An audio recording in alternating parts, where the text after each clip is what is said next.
이게 정말 제 인생에서 가능한 일이었을까요? 아직도 믿기지가 않습니다. 63년 동안 이렇게 심장이 확 뒤집히는 순간은 단 한 번도 없었거든요. 그런데요, 그 평범하던 어느 오후 2층 세입자 방문을 연 순간 저는 제 몸이 먼저 얼어붙는 걸 느꼈어요. 그렇게 탄탄한 사람을 그렇게 가까이에서 본 건 태어나서 처음이었습니다.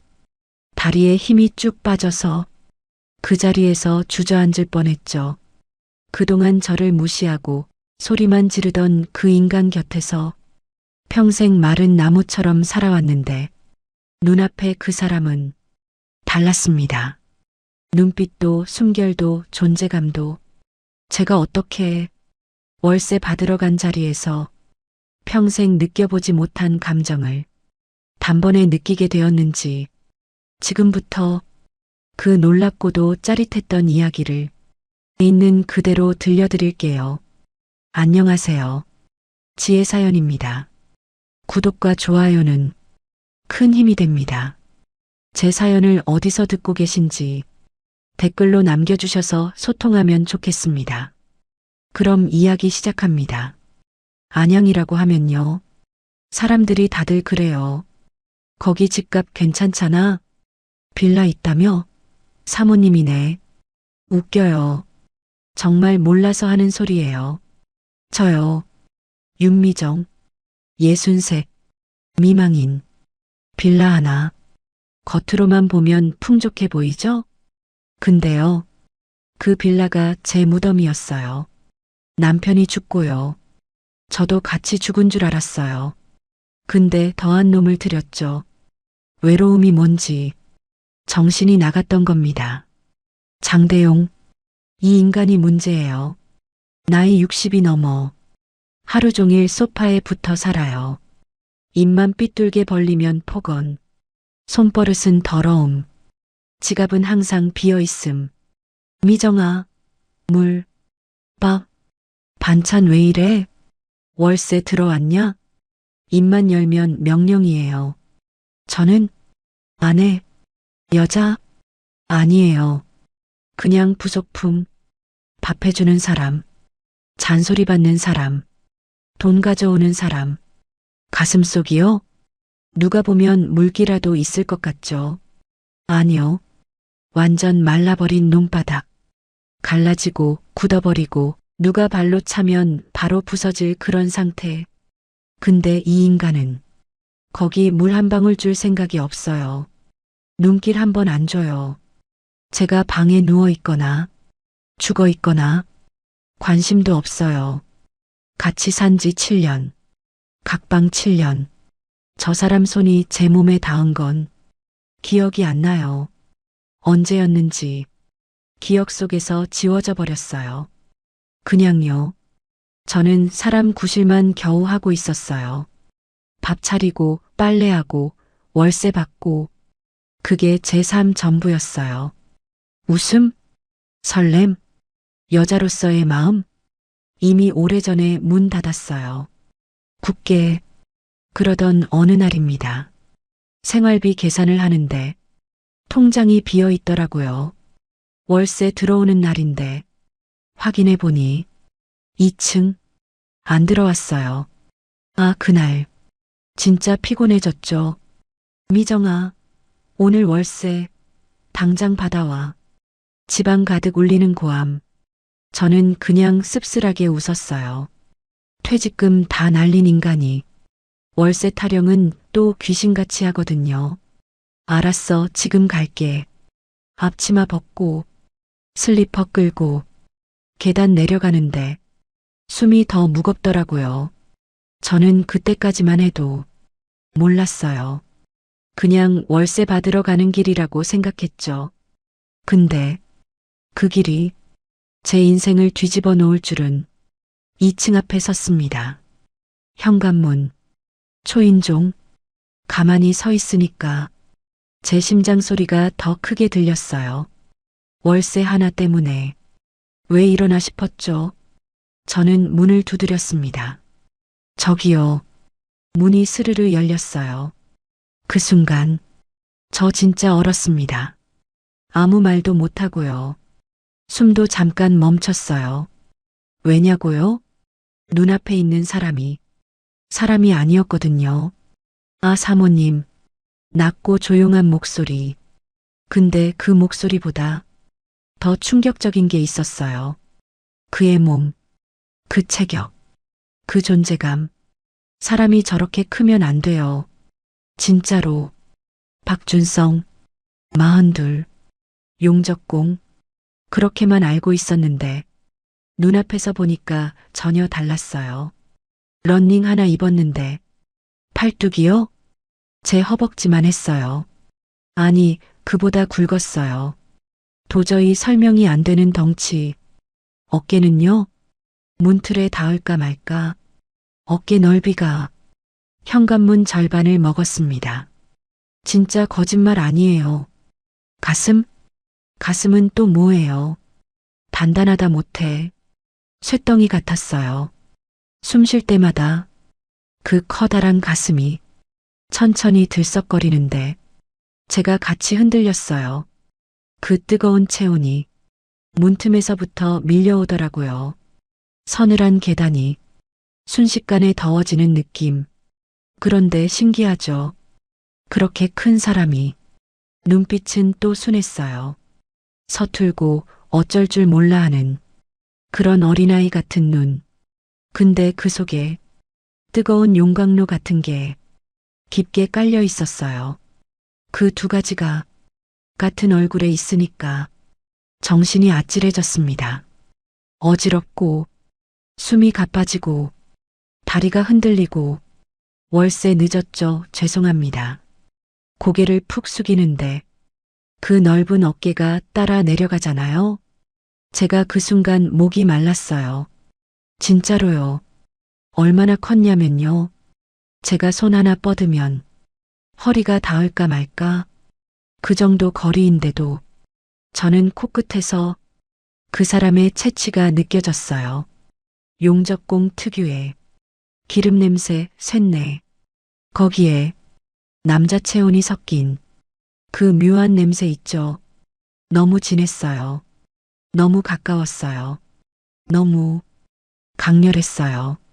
심장은 그때 이미 미친 듯이 뛰고 있었어요. 쿵쿵이 아니에요. 쾅, 쾅, 이었어요. 제가 왜 그랬는지 아세요? 평생 저한테 그렇게 가까이 다가온 남자가 없었어요. 진짜 없었어요. 순간 제 몸이 먼저 반응했습니다. 손이 떨리고 숨이 짧아지고 다리는 힘이 풀리고 이게 대체 뭐지? 저는 혼자서 가슴을 꽉 움켜쥐고 있었어요. 그가 화면을 보며 휴대폰으로 이체를 하는데 손가락이 또 어마어마했어요. 손등에 굵은 핏줄, 얼마나 굳은 살이 박였는지 빛이 났어요. 근데 그 손이 휴대폰을 톡톡 누르고 있는 모습, 이게 또 이상하게 저를 자꾸 자극했어요. 말할 수 없는 방식으로요. 됐습니다. 사모님 죄송합니다. 그가 고개를 들며 저를 보는데 그 눈빛, 그 눈빛이 정말 큰일이었습니다. 순한데 뜨겁고 부끄러운데 묘하게 잡아끄는 느낌. 제가 피하려고 한 발 뒤로 갔는데 계단이 뒤에 있어서 몸이 휘청했어요.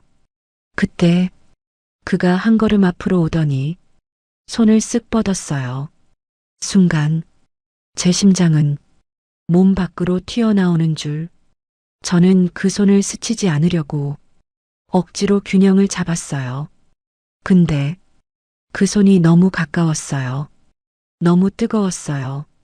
그리고 그 순간 그가 말했습니다. 사모님, 혹시 부탁 하나만 드려도 될까요?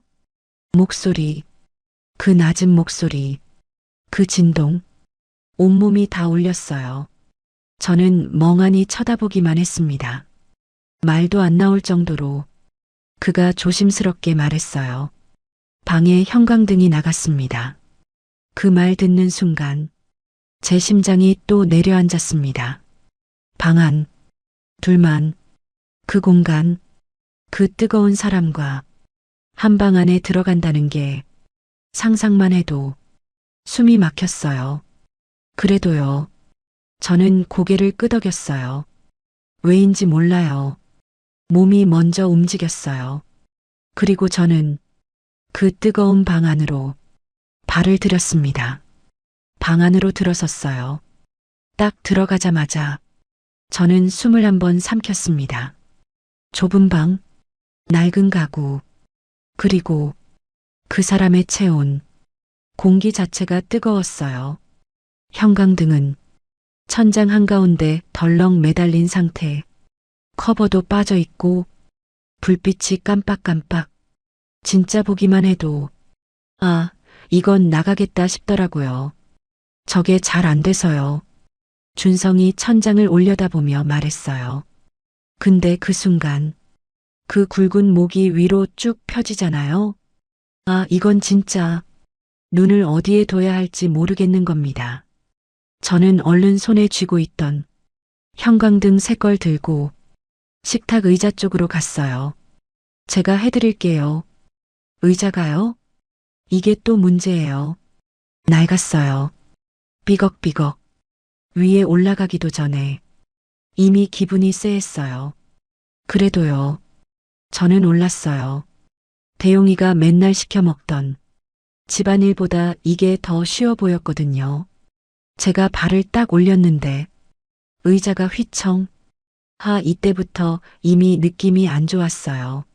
손을 뻗어서 형광등을 돌려 끼우려고 하는데 천장이 멀더라고요. 제가 키가 크지도 않으니까 몸을 조금 더 들었어요. 조금만, 조금만. 근데 그게 문제였죠. 의자가 끽 하고 크게 흔들리는 겁니다. 하는 순간 몸이 뒤로 쏠렸어요. 허리가 휘어지고 발이 들리고 손이 허공을 가르는데 그때 순간 정말 번개처럼 누가 저를 확 끌어당겼어요. 사모님, 귀 바로 옆에서 그 사람 목소리가 터졌고 제 몸은 순식간에 두 팔에 푹 파묻혔어요. 아니, 파묻혔다고 하기엔 너무 깊었어요. 진짜 깊었습니다. 제 뺨이 그 단단한 가슴에 딱 붙고 제 팔이 저절로 그의 허리를 감았고 제 다리가 흔들흔들 떨리는데 그 사람의 두 팔이 제 등을 꽉 잡고 확 껴안더라고요. 살다 제가 남자 품에 저렇게 순식간에 빨려 들어간 건 처음이었어요. 숨이 멈췄어요. 진짜로요. 그 뜨거운 몸, 심장 소리, 피 냄새, 기름 냄새, 땀 냄새, 남자 냄새. 그게 한꺼번에 저를 덮쳤어요. 저는 그 자리에서 손에 힘이 풀려 형광등을 떨어뜨릴 뻔했어요. 근데 손보다 먼저 녹아내린 건 제 무릎이었어요. 다리가 푹 힘이 빠진 겁니다. 그리고 그 순간 더 놀라운 건 제가 피하려고 하지 않았다는 거예요. 아니, 오히려 숨을 들이마셨습니다. 그 사람의 냄새, 그 사람의 체온, 그 사람의 숨, 그 사람의 목소리, 그 모든 게 저를 삼켜버렸어요. 괜찮으세요? 그가 귀 옆에서 속삭였어요. 떨리는 그 목소리랑 그 뜨거운 숨결이 제 귓불을 스쳤죠. 그 짧은 순간 저는 제가 평생 잊고 살았던 어떤 감정이 터져나오는 걸 느꼈어요. 심장이 아프도록 뛰었어요. 그의 두 팔, 그 넓은 가슴, 그 단단한 손, 거기에 파묻힌 제 몸. 제가 여자라는 걸 그 순간 다시 알았습니다. 너무 당황스러웠어요. 진짜요. 몸이 먼저 알아버렸다는 게 머리보다 빠르게, 이성보다 먼저. 저는 얼굴이 확 달아올라 그의 품에서 급히 빠져나오려 했어요. 근데 진짜 미쳤나 봐요. 몸이 안 떨어지더라고요. 아직도 떨리고 있으니까.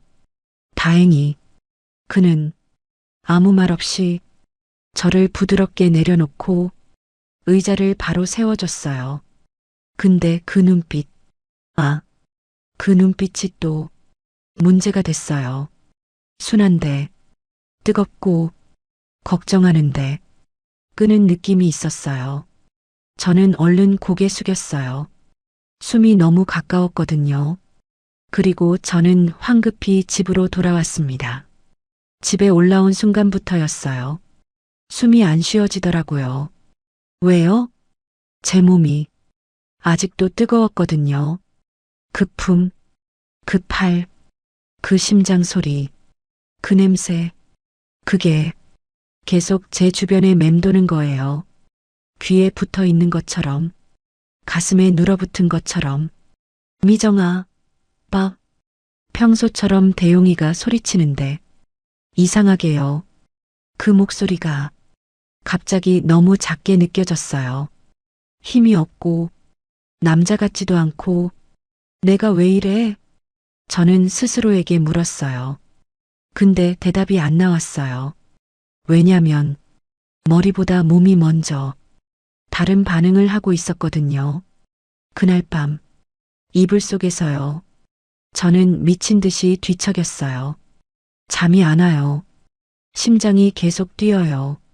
아니, 심장이 아니라 몸 전체가 준성의 품에 있었던 바로 그 순간으로 계속 돌아가는 거예요.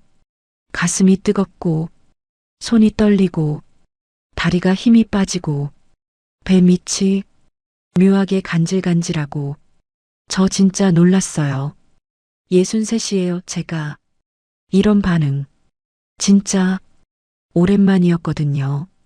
마지막으로 저렇게 가슴이 뛰었던 때가 언제였나? 기억도 안 나요. 근데 그날 이후로 제 안에서 잠들어 있던 뭔가가 툭 하고 깨어나는 소리가 들리는 느낌이었어요. 다음 날 계단을 내려가는데 심장이 또 뛰는 거예요. 아무 이유 없는데 그냥 2층 문 앞 지나가는 것만으로도 미쳤나 봐. 저는 계속 중얼거렸어요. 근데 웃고 있더라고요, 제가. 문득 현관문 열리고 준성이 나오면 어떡하지? 그러면 또 그 가슴, 또 그 팔, 또 그 눈빛, 그런 생각만 해도 얼굴이 화끈거렸어요. 생각보다 빨리 그 사람을 마주쳤습니다. 아침에 쓰레기 버리러 내려가는데 그가 마당에서 작업복 빨고 있더라고요. 저를 보자 그 넓은 어깨를 움츠리고 머리를 긁으며 말했어요. 어제 놀라셨죠? 그 작은 목소리, 그 큰 사람이 저렇게 조심스러울 수 있나? 한순간 제 심장이 툭 뛰었습니다. 아, 괜찮아. 말하는데 목소리가 떨렸어요. 그는요, 웃더라고요. 근데 그 웃음이 또 문제예요. 순박한데 따뜻하고 저를 보고 기뻐하는 느낌. 오랜만에 누군가 저를 사람으로 보는 느낌. 그게 제 안쪽 깊은 곳을 확 건드렸어요. 이 사람, 왜 이렇게 다정하지? 왜 이렇게 순하지? 왜 이렇게 따뜻하지? 그런 생각을 하는 제 자신이 더 무서웠어요. 그날 이후 저는 이상해졌어요. 밥을 하다가도 그 팔이 생각나고 빨래를 널다가도 그 가슴이 떠오르고 TV 보다가도 그 눈빛이 계속 스쳐요. 제 몸이 스스로 기억하는 거예요. 그 느낌, 그 온도, 그 흔들림, 그리고요. 그게 무서우면서도 좋았어요. 좋아서 또 무서웠고, 저는 제가 여자인 걸 다시 느끼기 시작했습니다. 설레고, 두근거리고, 낯뜨겁고, 이유 없이 웃음이 나고, 60 넘은 나이에 왜 이러는지 모르겠는데, 몸이 먼저 정직하게 움직이고 있었어요. 그러던 며칠 뒤였습니다. 그날, 주차장에서 생각지도 못한 일이 벌어졌어요. 그날이었어요. 며칠 지나고 제 마음이 이상하게 들떠있던 그 무렵, 저는 쓰레기를 버리러 주차장 쪽으로 내려갔습니다. 비는 없었고 바람만 살짝 부는 평범한 오후. 그런데 주차장에 사람들이 모여 있는 거예요. 남자 둘이 실랑이를 벌이고 있고 목소리가 점점 커지고 있었어요. 저는 그냥 스쳐 지나가려 했죠. 괜히 끼면 피곤하니까. 그런데 귀에 익은 목소리가 들렸어요. 낮고 묵직하고 익숙한 그 목소리. 준성이었습니다. 제가 얼른 고개를 돌렸죠. 그리고 그 장면을 본 순간 다리가 푹 꺾였어요. 준성이 어떤 남자에게 잡아당겨지고 있었어요. 그 남자는 삿대질을 하며 욕까지 하고 있었고요. 저는 가슴이 철렁 내려앉았어요. 준성 같은 사람이 막고 있으면 어떡하나 싶어서요. 근데요, 그 다음 장면이 진짜 말이 안 됐어요. 준성이 그 남자의 손목을 딱 잡더니 한 번에 비틀고 단숨에 제압해버린 겁니다. 이게요, 정말 단숨에였어요. 눈 깜짝할 사이에. 그리고 그 남자를 차 뒤쪽 벽에 툭 밀어붙였어요. 팔뚝 근육이 한꺼번에 튀어나오고 어깨가 크게 들썩이고 그 큰 손이 상대의 손목을 꽉 눌러버리는데 그 순간 저는 숨이 멎었어요. 아, 이 사람 진짜 위험할 정도로 강한 사람이구나. 근데요, 무서운 게 아니라 이상하게 안전하단 느낌이 들었어요. 미쳤죠? 저도 알아요. 근데 그 장면에서 저는 평생 못 받아본 보호받는 느낌이 확 밀려왔어요. 그 남자를 제압한 뒤 준성은 숨을 고르고 뜨거운 눈빛으로 상대를 노려봤어요. 다신 여기 와서 난리치지 마요. 짧게, 날카롭게. 근데 진짜 멋졌어요. 말도 안 되게. 사람들이 와 몸 좋다. 헉 뭐야 방금. 웅성거리는데 저는 그저 멍하니 서 있었어요. 그리고 그때 제 머릿속에 대용이의 모습이 딱 떠올랐습니다. 숱하게 욕만 하고 손찌검은 하면서 정작 나를 위해 한 번도 나선 적 없던 남자. 제가 맞아도 네가 잘못했으니까 맞지. 라며 등을 돌리던 남자. 세입자한테 욕먹어도 제가 대신 사과하게 만들던 남자. 겉으로는 큰 소리치면서 진짜로 힘을 써야 할 상황에서는 늘 뒷걸음치던 남자. 그 대용이가 떠오르니까 갑자기 너무 억울한 거예요. 왜 나는 이렇게 살아왔지? 왜 나는 이런 대접을 받고도 참고 살았지? 그리고 왜 나는 여자로서 한 번도 누구에게 지켜진 적이 없었지? 가슴이 확 무너졌어요. 진짜로요.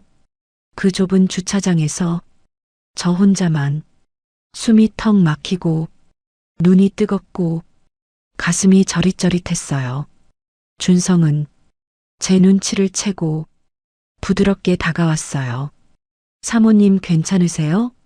손등에 기름때가 묻어 있었는데 그 손이 저를 지켜줘야 한다는 생각이 왜 그렇게 강하게 들었는지 그날 이후 저는 인정할 수밖에 없었어요. 내 마음이 정상이 아니다.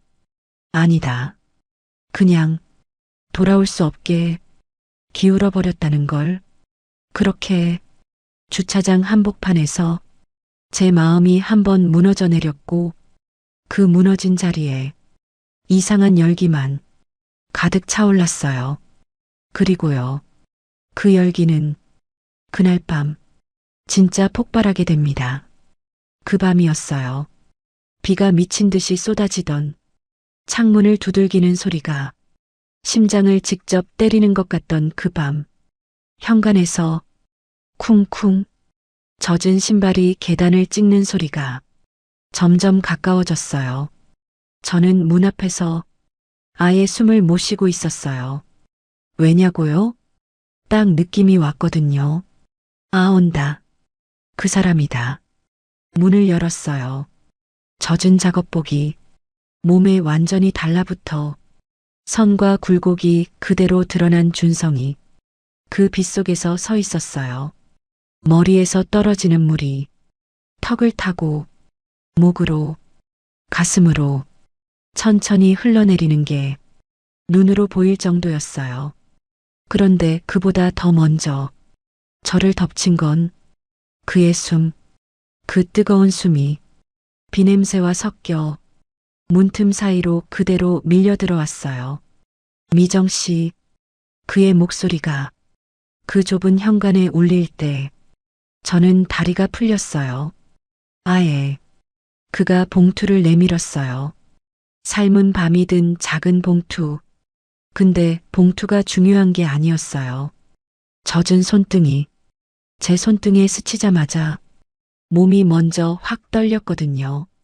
그도 놀란 것처럼 숨을 급하게 들이마셨고 바로 한 걸음 더 다가왔어요.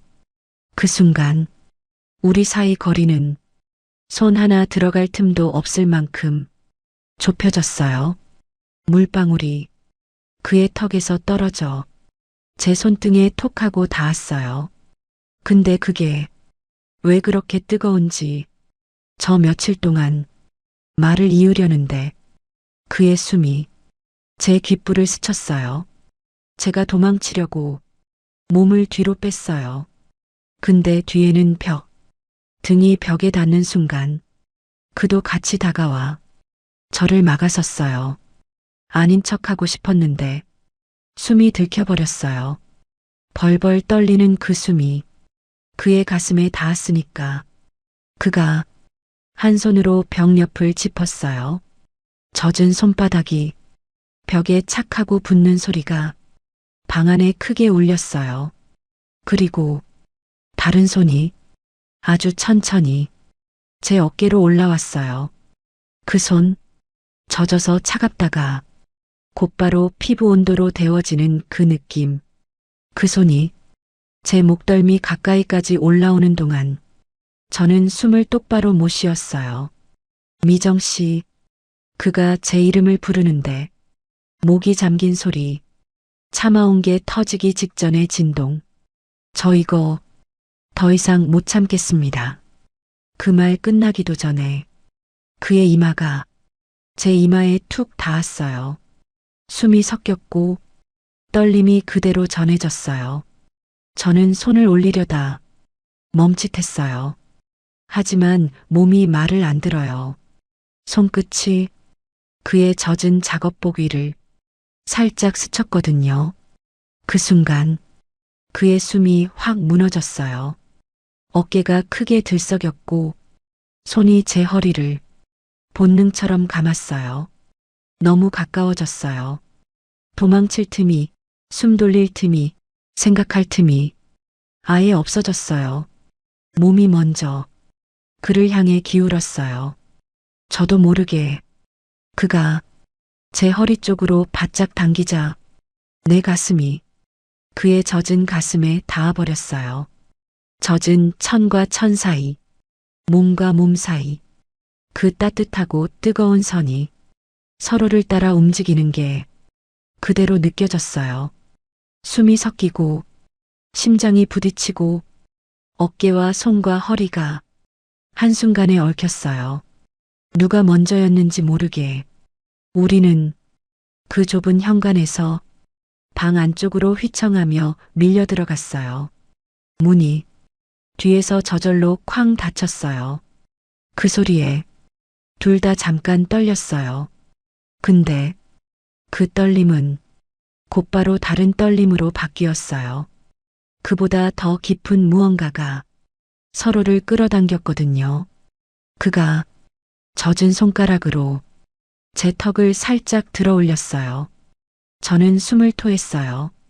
그 짧은 찰나에 모든 감정이 터져버린 거예요. 그리고 그 밤 우리는 도망도 변명도 이성도 없이 서로에게 완전히 무너졌어요. 밖에서는 폭우가 미친 듯이 치고 있었지만 방 안에서는 그보다 더 거센 무언가가 휩쓸고 있었어요. 그 새벽 둘 다 숨이 가라앉기도 전에 또 다른 폭풍이 문을 벌컥 열고 들어옵니다. 새벽이었어요.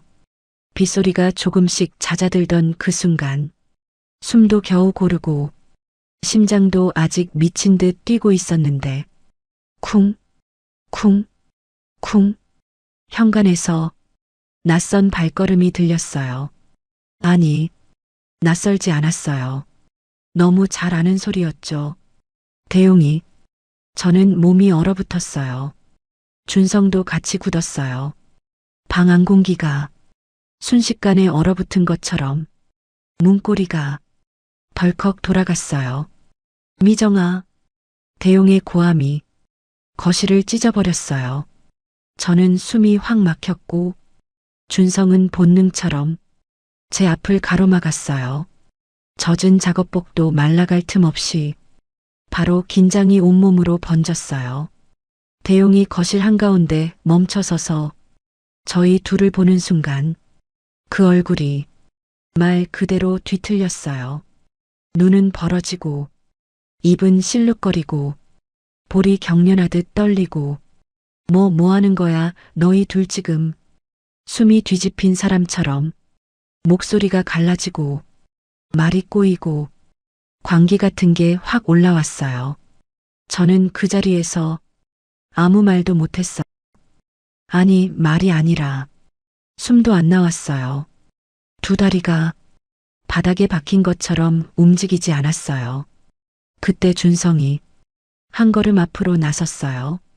가슴이 크게 들썩이며 숨을 깊게 들이마시고 진정하세요. 짧고 낮은 목소리. 근데 방 안 전체가 울리는 것 같았어요. 대용이가 그걸 듣고 더 미쳐버렸어요. 진정? 내가 진정하게 생겼어. 이 시간에 젖은 놈이랑 내 집에서.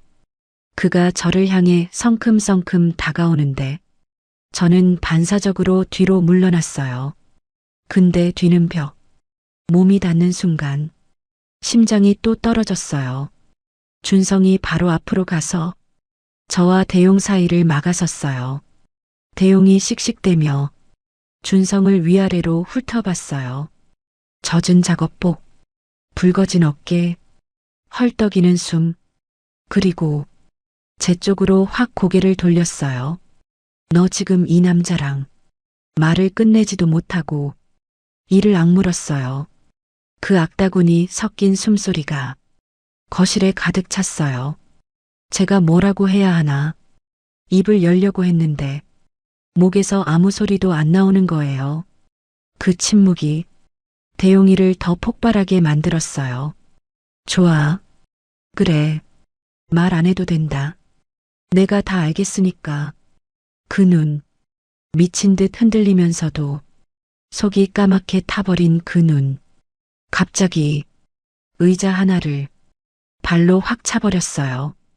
의자가 벽에 쾅 하고 부딪히자 거실 전체가 흔들린 것 같았어요. 준성이 턱을 살짝 당기며 대용의 움직임을 주시했어요. 몸 전체가 언제든지 튀어나갈 준비를 한 자세. 미정아, 너 끝났어. 대용이 그렇게 말하며 허리춤 쪽으로 천천히 손을 가져가는데 저는 진짜로 숨이 끊어지는 줄 알았어요. 그 순간 번개가 치는 소리와 함께 대용의 손이 허리 뒤로 쑥 들어갔어요. 그가 꺼낸 건 칼집이었어요. 대용의 눈빛이 아예 뒤집혔어요. 가만히 있어. 둘 다. 저는 발이 풀려 벽에 붙은 채 떨기만 했어요. 준성은 대용의 칼을 보는 순간 입술이 딱 굳었고 어깨 근육이 빡하고 솟았어요. 그 짧은 1초가 1시간처럼 느껴졌어요. 공기 한 줄기까지 멈춘 것처럼 느껴졌어요. 그리고 그 다음 장면은 정말 순식간이었습니다. 대용이 칼을 쥔 손을 들며 저를 향해 한 발 내딛는 순간 준성이 그의 손목을 향해 번개처럼 몸을 던졌어요. 대용이 칼을 쥔 손을 들고 저를 향해 한 발 내딛는 순간이었어요. 숨이 훅 끊어지고 다리가 완전히 풀려 벽에 기대지 않으면 쓰러질 것 같았어요. 하지 마요. 준성이 번개처럼 움직였어요. 그 큰 몸이 칼을 향해 그대로 날아가듯 쏟아졌고 대용의 팔을 꽉 붙잡아 벽 쪽으로 비틀어 눌렀어요. 둘이 맞부딪히는 소리가 거실을 찢었어요. 아, 이 미친놈아. 대용이 비명을 지르며 버둥거렸지만 준성의 팔뚝은 그 난리를 그대로 제압해버릴 정도로 단단했어요. 칼이 바닥으로 쨍하고 떨어지면서 제 심장도 같이 떨어지는 것 같았어요. 대용이 미친 듯 몸부림치며 소리쳤어요. 내가 뭔데? 내 집에서 이 여자 때문에. 준성은 숨을 들이마시고 단단한 목소리로 내뱉었어요. 당신이 지금 한 행동은 끝났습니다. 끝났다고? 그 말이 귀에 꽂히는데 왜인지 모르게 대용보다 제가 더 떨렸어요. 준성이 대용의 팔을 뒤로 꺾어 소파에 눌러 앉혔어요.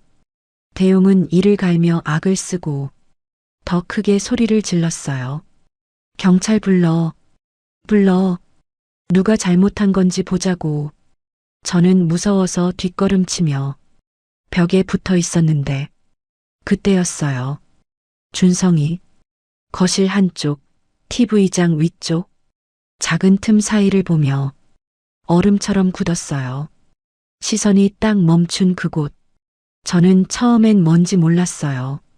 근데 그가 손을 뻗어 조용히 꺼낸 건 작은 렌즈, 동그란 빨간 불빛이 아직도 깜빡이고 있었어요. 저는 소름이 쫙 돋았어요. 저게 뭐야? 제 목소리가 떨렸어요. 준성이 짧게 말했어요. 카메라입니다. 대용은 순간 난리를 치던 몸이 돌처럼 굳었어요. 숨을 삼키는 소리가 들렸어요. 아주 크고 아주 명확하게 준성이 단호하게 말했어요. 지금 방금 있었던 모든 행동 전부 찍혔습니다. 저는 머리가 멍해졌어요. 전부? 방금 있었던 거 전부? 대용의 얼굴이 하얗게 질렸다가 바로 새빨갛게 달아올랐어요. 아, 그게 말을 잇지 못했어요. 말이 아니라 입이 그대로 굳은 것처럼 떨렸어요. 준성이 카메라 뒤쪽을 살펴보더니 더 낮은 목소리로 말했어요. 이거 꽤 오래된 겁니다. 순간 전기가 발바닥부터 머리까지 그대로 치솟는 느낌이었어요. 저는 숨도 못 쉬고 벽을 짚으며 버텼어요. 오랫동안 내가 집안에서 했던 말들, 행동들. 혹시 대용이 비명을 지르듯 소리쳤어요. 그거 그냥 장난이야. 건들지 마. 준성이 비웃지도 않고 차갑게 말했어요. 이젠 장난이 아닙니다. 방 안 공기가 숨을 삼키는 소리조차 크게 들릴 만큼 완전히 얼어붙었어요. 그리고 준성이 카메라를 들고 제 쪽을 돌아보며 짧게 말했어요. 미정 씨, 이제 끝낼 수 있습니다. 그 말이 제 가슴을 아프게 꿰뚫었어요. 두려움과 충격과 믿을 수 없는 해방감이 한꺼번에 쏟아졌어요. 대용은 바닥에서 헐떡이듯 숨을 몰아쉬며 눈은 점점 더 흔들리고 있었어요. 이제 무언가가 바뀌기 시작한다는 걸 저도 느꼈어요. 하지만 이건 시작에 불과했어요. 이제부터는 법 앞에서 모든 게 드러나게 될 테니까요. 카메라를 손에 든 준성의 얼굴은 그때까지 본 적 없는 표정이었어요. 단단하고 확신 있고 무언가 이미 결심한 눈빛이었죠. 미정 씨, 이제 움직여야 합니다. 그 말에 다리가 후들거리는데도 이상하게 버틸 힘이 생겼어요. 그날 밤 거실 바닥에 떨어져 있던 칼, 깨진 컵, 대용이 난동 부린 소리까지 전부 그대로 녹음돼 있었어요. 준성은 거침없이 말했어요. 몰카, 협박, 특수폭행, 다 있습니다. 이 정도면 경찰도 장난 못 칩니다. 저는 숨도 제대로 못 쉬었어요. 평생 저런 단어를 제 삶에서 듣게 될 줄 몰랐거든요. 그런데도 이상하게 무서움보다 더 큰 감정이 올라왔어요. 끝낼 수 있겠구나. 정말 끝낼 수 있겠구나. 준성은 제 어깨에 옷을 걸쳐주며 조용히 말했어요. 가지시죠. 저는 그 말 한마디에 그동안 억눌렸던 감정이 복받쳐 올라 울음이 와르르 쏟아졌어요. 그는 아무 말도 안 했어요. 그냥 제 등을 천천히 두드려줬어요. 그리고 우리는 밤새 서류를 챙겼어요. 카메라, 메모리 카드, 녹음된 소리, 깨진 물건들의 사진까지. 준성은 하나하나 정리하며 잔잔한 목소리로 말했어요. 이제 이 사람에게 휘둘릴 이유 없습니다. 그 말이 제 속을 깊은 곳부터 울렸어요. 새벽 5시, 우리는 바로 법률사무소로 향했어요. 손이 덜덜 떨려 문 손잡이를 제대로 잡지도 못했는데 준성이 뒤에서 제 손등을 가만히 감싸줬어요. 괜찮습니다. 오늘이 시작입니다. 그 말이 왜 그렇게 벅차게 들리는지 저도 모르겠어요. 변호사는 카메라 파일을 보자마자 표정이 딱 굳었어요. 이거 증거력 강합니다. 이 정도면 바로 속행 가능합니다. 그 말을 듣는 순간 제 눈앞이 환하게 열리는 느낌이었어요. 평생 누구에게도 제대로 맞서 본 적 없는 제가 지금 법 앞에 서 있습니다. 대용의 이름이 문서 위에 적히는 걸 보는 것만으로도 손에서 식은땀이 났어요. 이게 진짜 가능한 일인가 싶었어요. 내가 나를 괴롭히던 사람을 법적으로 상대한다니. 변호사가 물었어요. 정말 끝내실 겁니까? 저는 오래 걸리지 않았어요. 네, 이제는 돌아가지 않겠습니다. 그 한마디에 제 스스로도 놀랐어요. 목소리가 떨리지도 않았거든요. 준성은 뒤에서 아주 작게 웃었어요. 그 미소가 저를 더 강하게 만들었어요. 이혼, 퇴거, 접근금지 신청, 또 필요한 조치들까지 변호사는 순서대로 안내해줬고 저는 하나씩 하나씩 서류에 사인을 했어요. 볼펜 끝이 종이를 긁는 소리가 왜 그렇게 시원하게 들리던지요. 사인을 마치는 순간 제 안에서 뭔가가 우두둑하고 끊어지는 느낌이었어요. 마침내 저는 제 인생에서 한 번도 해보지 못한 일을 했습니다. 맞섰습니다.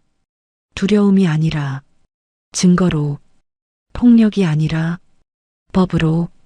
그리고 그 순간 저는 처음으로 깨달았어요. 이 싸움 내 인생을 되찾는 첫걸음이구나. 하지만 아직 끝은 아니었어요. 이제 이혼, 퇴거, 모든 절차가 본격적으로 시작될 테니까요. 그리고 바로 그 과정에서 제 인생은 완전히 달라지게 되죠.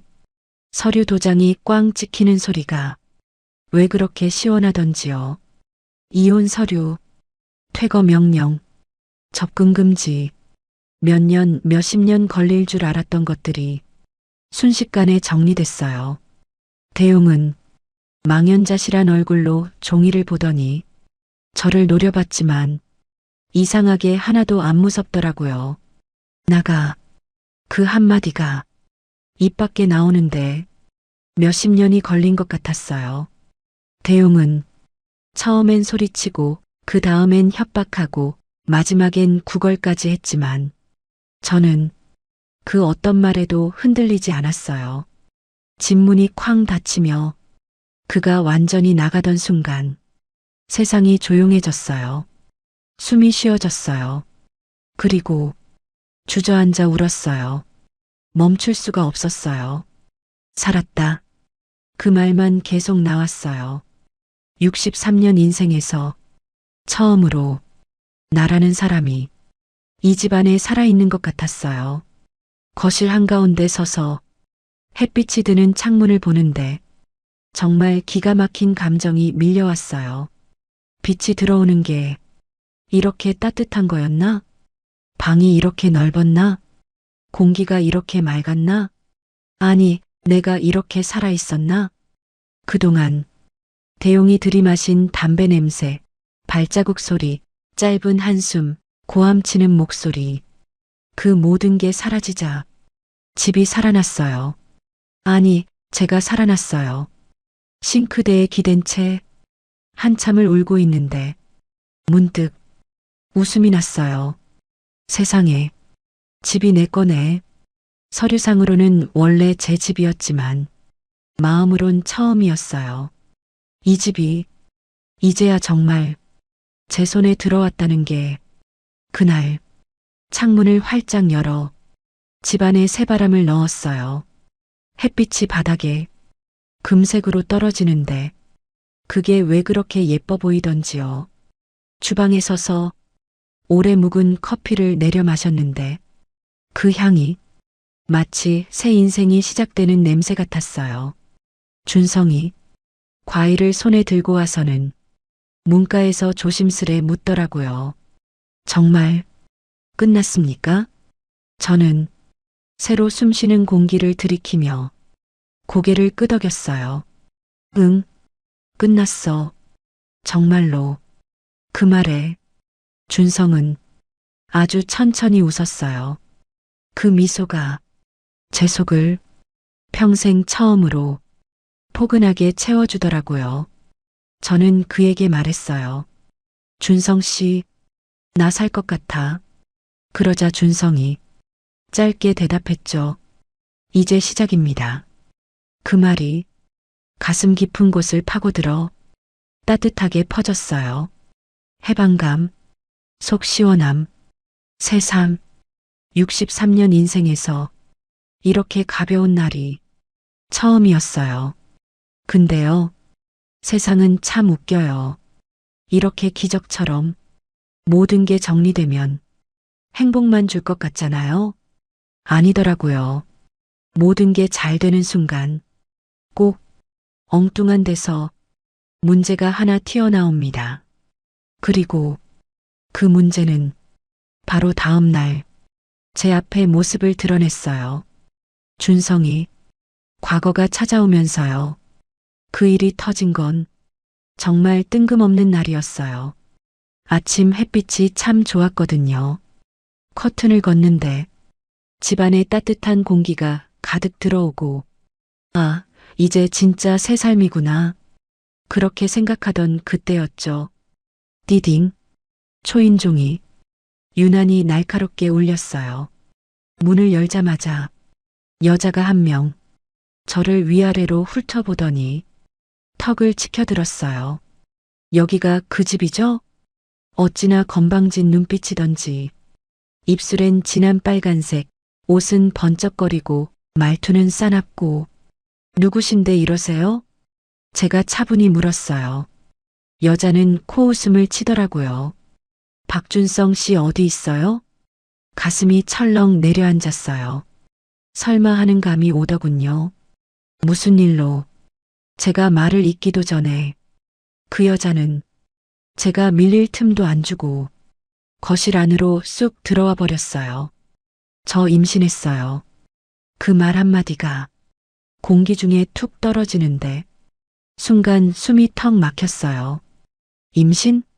여자는 팔짱을 끼고 당당한 척, 여유로운 척 저를 내리깔며 말하더라고요. 그쪽이랑 살든 말든 상관없는데요. 아이 아빠가 책임은 져야죠. 입꼬리가 비틀리고 눈빛은 봐라 흔들리겠지? 그 표정이었어요. 저요 평생 이런 여자 유형 많이 봤거든요. 스스로 불리하면 징징 울고 유리하면 큰 소리 치는 사람들. 그런데 그날은 이상하게 하나도 안 무섭더라고요. 제가 조용히 말했죠. 병원 진단서 있나요? 여자는 살짝 흔들렸어요. 아, 지금은 없어요. 그래요? 그럼 당장 가시죠. 같이 병원 가서 임신 여부부터 확인해요. 제가 가방을 챙겨드는 순간 여자의 얼굴이 확 굳었어요. 그 지금은 좀 말끝을 흐리더라고요. 제가 딱 잘라 말했어요. 확인되면 준성이 책임질 거예요. 하지만 확인도 안 된 걸로 여기서 소리 지르고 기싸움하는 건 제가 못 받아줘요. 그때였어요. 방문이 열리며 준성이 나왔어요.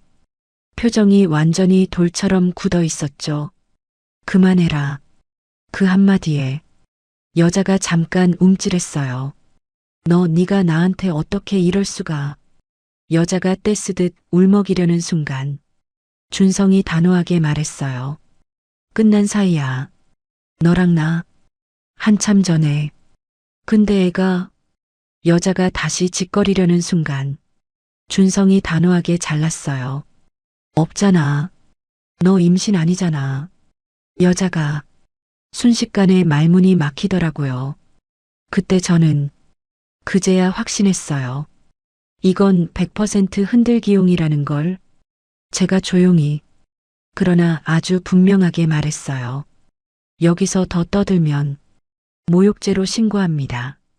그 말에 여자가 펄쩍 뛰는 척하더니 결국 욕 몇 마디 툭 내뱉고 문을 쾅 닫고 나가더라고요.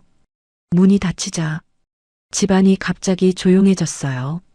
준성이 천천히 제 쪽을 보더니 입술을 질끈 깨물었어요. 죄송합니다, 정말. 근데요, 저는 오히려 전보다 더 단단해진 기분이었어요. 괜찮아. 제가 말했어요. 그리고 준성의 손등 위에 제 손을 아주 천천히 올렸어요. 둘의 온도가 작게 깊게 스며드는 순간이었어요. 그때 알았어요. 우리가 흔들리기는커녕 오히려 더 단단해졌다는 걸. 그날 밤 둘은 말없이 한참을 같이 앉아 있었어요. 말은 없었지만 둘 다 알았을 겁니다. 우리 이제 누가 와도 안 흔들리겠다. 그런데요. 인생이란 게 참 신기하죠. 문제가 지나가면 항상 새로운 길이 열려요. 그리고 며칠 뒤 그 길이 어떤 모습으로 열릴지 저는 아직 몰랐어요. 첫눈이 내리던 그날 준성이 준비해 온 그 놀라운 제안이 저를 얼마나 흔들어 놓을지 말입니다. 첫눈이 내리던 날이었어요. 정말 말 그대로 하얀 세상이 조용히 내려앉는 그런 밤. 창밖을 보는데 눈송이가 하나둘씩 떨어지고 가슴이 괜히 말랑해지더라고요. 그때였어요. 현관문이 아주 조심스럽게 똑똑 두드려졌어요. 열어보니 준성이 축 늘어진 파카에 머리엔 눈을 잔뜩 뒤집어 쓴 채 서 있더라고요. 춥지? 왜 이 시간에? 제가 말하자 그가 숨을 고르고 작게 하지만 진짜 또렷하게 말하더군요. 미정 씨, 저 준비해 온 게 있습니다. 준성 손에 낡은 서류 봉투가 들려 있었어요. 묘하게 무거워 보이는 봉투. 그는 식탁 위에 조용히 올려두고 말없이 밀었어요. 제가 열어보니 여권 2권, 예약서, 그리고 통장 정리된 내역서까지 평생 모은 돈, 아끼고 또 아끼며 모은 그 돈, 전부 여행 경비로 묶여 있었어요. 놀라서 말이 안 나왔죠. 이게 뭐야? 제가 겨우 그렇게 말하자 그가 아주 천천히 고개를 들었어요. 가요. 같이 딱 한 번만 우리 인생에서 제대로 숨 쉬러. 그 말에 심장이 덜컥 내려앉았어요. 어떻게 사람을 이렇게 흔들어 놓을까요? 그동안 흘렸던 눈물, 쌓였던 굴욕, 참아왔던 고통들이 한순간에 쓸려나가는 기분이었어요. 준성이 제 손을 잡았어요. 그 손이 참 따뜻했어요. 단단하고 솔직하고 흔들리지 않고. 미정 씨, 그가 낮게 말했어요. 제가 드릴 수 있는 게 이 마음밖에 없어서요. 순간 눈물이 주르륵 떨어졌어요. 이 나이에 누가 나한테 자기 평생을 내어줄 만큼의 무게로 다가와 준 적이 있었던가요? 없었죠. 단 한 번도. 근데 지금 내 앞에 한 남자가 2손 가득 자기 삶을 싹 내어주고 있었어요. 말이 필요 없었어요. 저는 준성의 손을 꼭 잡고 차갑게 식어있던 자신의 손등을 그의 따스한 온도에 천천히 눌렀어요. 그리고 말했어요. 그래, 가자. 우리가 가보자. 그의 눈이 순간 흔들리며 반짝였어요. 그리고 그 순간 깨달았어요. 늦게 찾아온 사랑이 오히려 가장 뜨거운 시작이라는 걸. 세월이 필요한 게 아니라 용기가 필요한 거더라고요. 그 밤, 밖엔 첫눈이 내리고 안에선 2사람의 인생이 새로 열리고 있었어요. 나는 사랑이 끝난 줄 알았어요. 인생도 끝났다고 생각했어요. 근데 아니었어요. 이제 시작이더라고요. 진짜 내 삶이, 진짜 내 사랑이. 여기까지 제 이야기를 끝까지 들어주셔서 정말 감사합니다. 혹시 여러분도 늦게 찾아온 용기를 외면하고 있지 않나요? 구독과 좋아요, 알림 설정 눌러주시고 댓글로 여러분의 이야기, 여러분의 마음도 들려주세요. 다음 이야기도 더 뜨겁고 더 솔직하게 찾아올게요. 감사합니다.